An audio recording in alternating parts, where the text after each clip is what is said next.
Understanding China, May 31, 2023, from Beijing.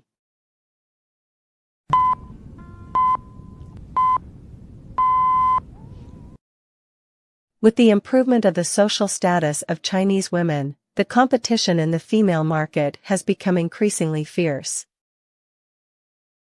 Women have always been an important consumer group in traditional consumer industries. Nowadays, under the competition of well-known brands at home and abroad, the female consumer market has become increasingly intense, and the scope of involvement has become increasingly widespread. From cosmetics, health products, and fashionable clothing to tourism, cars, and real estate, the female consumer market presents a diversified and personalized trend, which also brings enormous challenges and opportunities to enterprises.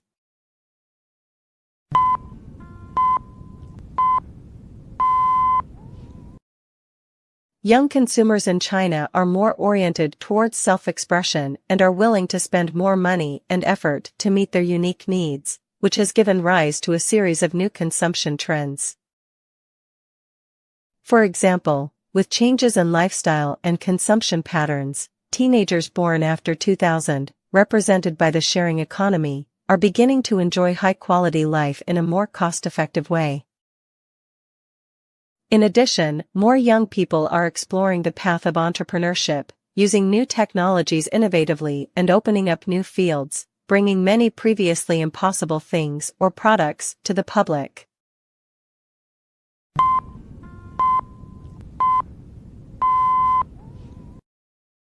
The diversity and innovation in the lifestyle and consumption patterns of young people in contemporary China, especially those born in the 1990s and 2000s, are evident. Their pursuits are no longer limited to traditional markers of success such as high education, stable jobs, or property ownership. They value a diversified life, care about environmental protection and public welfare, and seek self-realization and growth at a spiritual level.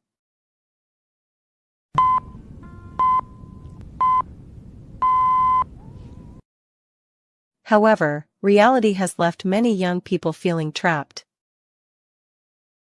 As of now, China/S unemployment rate has exceeded 20%, and market fluctuations have also made many young people who are just entering the workforce struggle.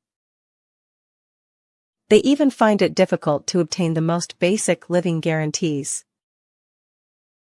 In addition, the recent financial difficulties of the shared bike company Ofo have encountered overseas copyright strategies. This has left netizens who need to refund their deposits unable to retrieve the 460 million yuan that was already written off as deadbeat. Chinese young people are full of vitality and energy, but the pressure and difficulties in reality also make them feel doubly struggling.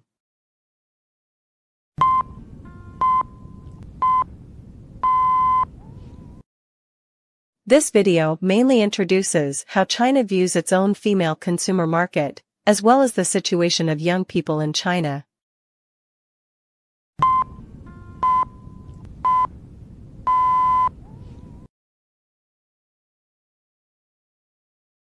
"世界上4大赚钱秘籍，你听说过没有？男人贪财，女人爱美，老人要健康，孩子要教育。就这4大需求啊，从古至今走哪哪灵。就拿女人来说吧，女人的钱有多好赚呢？60块一根的雪糕，眼睛都不长，买；100多一杯的奶茶，眉头都不皱，喝；几百块的口红，1支不够，得来10支；还有几千块的化妆品，贴个 logo 就几万块的包，几乎全是女人在消费啊！肯定有女性朋友不服气了，男人也花钱呢，手表、钓鱼竿、电子产品这些也贵呀，你咋不说呢？老嫂子们，咱消消气儿。中国男人的消费能力照女人差远了，这不是我瞎说的，这是各大购物平台大数据调研出来的结果。某团 CEO 不就说过吗？在中国消费市场，女人大于小孩，大于老人，大于狗，大于男人。就拿我身边搞金融的女性朋友来说啊，钱嘛是不缺的，天天对着电脑看盘，怕皮肤不好。以前那护肤品都成千上万的买，但但是随着科技的进步，大家都达成了一个共识，再神仙的护肤品不被深层吸收，就别指望着抗老了。所以现在专业人士护肤都需要上射频仪艺。就拿雅萌新出的 Max 2代射频仪来说，为什么刚上市就火了？你看，它专门为亚洲女性提供了5大护肤模式：清洁、渗透、电流、眼部紧致，还有冰敷，热门项目一机揽下。新升级的3维电流快速提拉紧致，轮廓有了之后，自然就年轻了。再加上它这次的焕新模式，搭载提亮超渗透加射频技术，专注改善亚洲肌肤暗黄粗糙的问题，美白抗老一手抓，效率比我用护肤品快多了。每次我拍视频之前就喜欢拿出来推几下，效果很好。雅萌算是少有的品牌和技术并齐的产品了啊。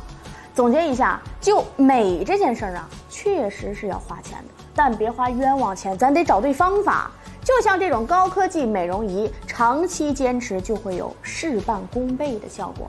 趁现在热乎劲儿还没过，这波赚了钱的老爷们们，听我的，给咱嫂子来一件，回家指定高兴。他们高兴，你赚钱更有动力。散会。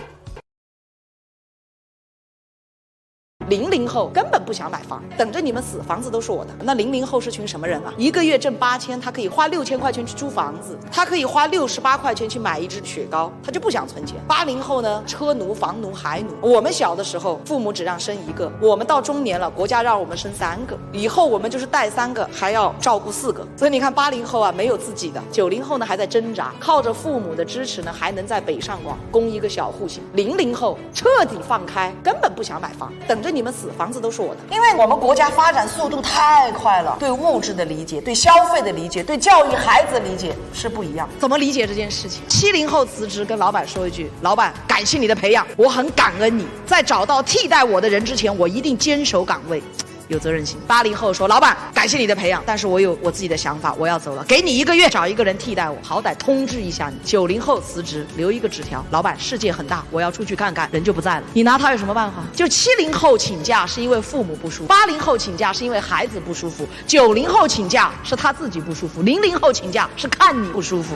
他们出来整顿职场，来面试的时候反面试的能力很强。你们公司无责任底薪是多少？他不问你底薪，他问你无责任底薪。什么叫无责任底薪？就是我来了，早上来晚上走，不承担责任，你给我多少钱？不能有团建啊，下了班不要找我啊，讨厌团建啊。所以70后老板在哪里，我离老板近一点，老板就是我的一切。80后老板在哪里，我离老板远一点，保持自我。90后切，我就是老板，我高兴就干，不高兴我就走。因为他觉得去送个外卖，开个滴滴，他1个月也能挣个100把块钱。他甚至他想，哎，我去当个网红啊。还有一些00后，是吧？你激励他好好干哦，买车买房哦。他说我开的宝马来上班的。所以你会发现我们在管理员工上也越来越难。所以我告诉你，95后、00后他们是最正常的一代，不正常的是我们，因为他们是在物质丰裕时代成长起来的人，他们小时候得到的关注和爱是足够多的，所以他们比我们强大多了。所以你看，在80后当中传的最多的叫讨好型人格啊，讨好领导，讨好客户，回家还要讨好亲戚，同学聚会说的都是些很假的话，是不是？你看00后不参加社交，一说社交，他们说那叫无效社交，他们宁愿在家里刷短视频、看直播、打赏，他们也不参加什么无效社交。带团队为什么越来越难啊？那个时候我们有个70后的总监说，我们 PK 这个月我一定要做销售冠军，做不到我到现在呢，我们搞团队 PK， 你知道95后是怎么 PK 的吗？李总、王总，我承诺我做冠军，我做到了，我只要1个礼物，你给我看。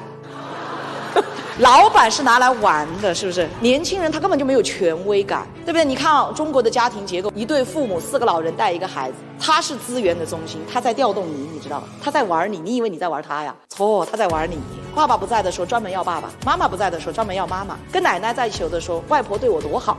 从小就，我告诉你，把资源调动的好好的，他是权力的中心。所以这帮孩子长大之后哈，我告诉你，他们受到的关注足够的大，他们受到的爱足够的大，你会觉得他足够的任性，但是反过来他们也足够的强大。所以各位，不正常的不是他们，是我们不正常。所以不是一代人不如一代人，是一代人比一代人更强。你今天做年轻人，你抓住新消费，你抓不住90后，你抓95后，95后都抓不住，没关系，这一趟车没赶上，不要懊悔，不要自责，不要纠结，不要说想当年，都是没有用的，你就赶下趟车就行了，你就要开始布局00后了。我在等你退押金，你却在外面开启了咖啡厅。1600多万小黄车的债主今天是集体蒙圈啊！因为 OFO 创始人戴威账还没有还完，又跑去美国创业了，已经在纽约和曼哈顿的黄金地段开启了连锁咖啡店，卖珍珠咖啡，甚至还打出了注册就免费喝咖啡的口号，让网友吐槽说，真正的民族咖啡是从华尔街割韭菜请中国人喝，虚假的民族咖啡是从国内割押金请美国人喝。只能说和瑞幸咖啡一比高下立判。要知道戴威的新公司已经有了2.8亿人民币的估值，筹集了7000多万的资金，投资人里面呢不少还是被 OFO 坑过的大佬，比如说 IDG 啊、真格基金还有维列资本等等，已经被坑过一次还对戴威情有独钟。反正按199的押金来算，7000万至少可以还35万人的钱了，所以网友都说，这不拿着我们的押金去创业吗？能不能先退钱啊？不过这跟 OFO 欠的钱比起来还是杯水车薪。按业内人士估算，目前至少还有1600万人的押金没有退，有99的，也有199的。按平均数150来算的话，欠的钱也在24亿左右。而今年2月，小黄车 App 已经是无法登录了，打官方热线没有人接，押金都查询不了了，一副彻底跑路的样子，这是直接不管了吗？问题是戴威还是老赖啊，现在身上还背着40条限销令，飞机是坐不了的，也不能旅行和度假，那他是怎么出去的呢？难道是偷偷藏了一辆小黄车骑出去的？也不知道他会不会成为下一个贾跃亭讲创业成功就回国还债的故事。下周回国的饼咱们可吃不起啊喂。1977年，爷爷考上中专，轰动了全县。1992年，爸爸考上大专，班主任亲自送录取通知书。2017年，我考上本科，还是985，只是全家吃了一顿火锅。爷爷毕业后把一家人带进了城，爸爸毕业后给一家人在1线城市买了房。我毕业后赶上疫情，已经失业半年。这是一个网友的真实经历，也是大多数中国家庭的缩影。40年前，读书啊，真的能改变命运。一个中专生在村里就非常了不起。40年后，别说跨越阶级，读书甚至解决不了一部分人的生存问题。毕业前一天还是象牙塔的天之骄子，毕业后直接就沦为找不到工作的困难群体。如此巨大的反差，让当代很多年轻人非常伤心。他们在迷茫困惑的时候，肯定会反问一个问题：为什么现在会出现毕业即失业这种事情呢？今天我将从中国教育体制改革的历史来深挖这件事儿，绝不是大家想象中简单的经济不景气。大家都知道，1977年是中国教育史上至关重要的一年，因为在这一年恢复了中断10年之久的高考制度，无数学子有了向上攀爬的机会，阶级跨越的通道再次打开，一次千年一遇的世纪机遇正式降临。当时伴随着改革的春风，整个华夏大地人才全面紧缺，除了大学提供的一些高级知识分子之外，社会还需要教育系统能提供大量的专业技术人才。所以在1980年，我们学习苏联的学制，出台了中专政策。那个年代的中专可不是现在很多人看不起的职校啊，当时的中专选拔十分严格，只有智力超群、学习优异的少年天才才能考进中专，考不上的才会考虑上高中。一旦考上中专，就意味着家庭命运的改变，因为中专生不仅可以转城镇户口、包分配，甚至还有干部身份。这种情况持续了10几年时间，大量专业人才的涌入，帮助中国度过了困难的工业人才紧缺时期。现在呀，一些人很喜欢说人口红利，他们以为只要是人就是红利，但实际上啊，只有拥有足够数量的懂专业技能的高级人才和懂常识、能识字儿的基础人才，人口才能转化为工业发展的动力。80、90年代是中国工业化进程中的重要时期，这个阶段社会最急需的就是能进工厂的人才，而不是坐在办公室的白领，所以中专制度才得以繁荣昌盛了10来年。直到90年代苏联解体，我们开始全面向西方的教育制度学习，这种转变带来的结果就是职业教育开始式微，然后恰好1997年又爆发了东亚金融风暴，中国出口受阻，